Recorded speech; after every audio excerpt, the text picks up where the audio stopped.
for the very first time. Studying and collecting the historical evidence of Chinese sovereignty over the islands in the South China Sea. This has been the focus of Professor Wu Shicun's work for 2 decades. The deeper he goes, the more he believes that China needs to present its claims clearly and publicly. The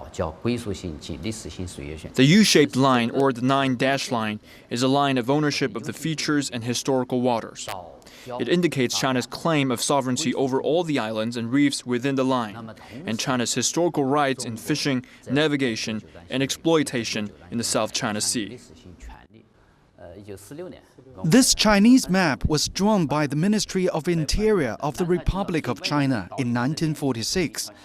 The 8 dashes mark what's known as China's traditional maritime boundary line.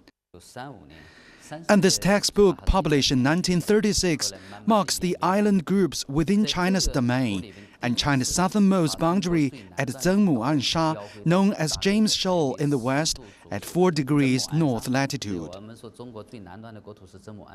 Wu Shicun stresses that China was the first country to discover and name these island groups.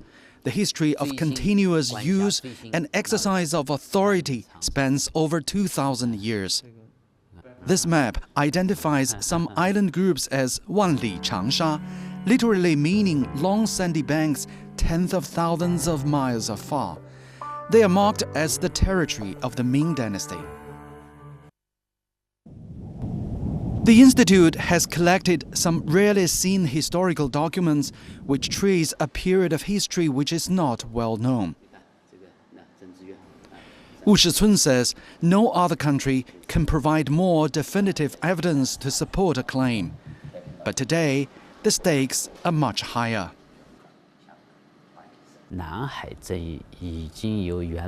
Due to various reasons, such as the implementation of the UN Convention on the Law of the Sea, the pursuit for marine resources, and the increasing U.S. pivot to Asia, the South China Sea disputes have developed from the original disputes over islands and surrounding waters to a geopolitical contest of politics and interests, resource exploitation, and navigation control, involving both the claimant and non-claimant states within this region and far beyond.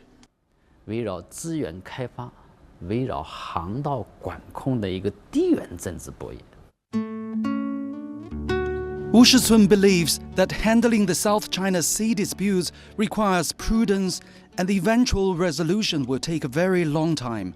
He says the only choice for all the claimant states is to put aside their disputes and agree to common exploitation through dialogue and cooperation. The background of the South China Sea disputes is very complex, and that's why mapping the differences and their historical basis is vital in the analysis of the situation in the region. And these documents may provide the context in which the current tensions are unfolding. Han Bin, CCTV.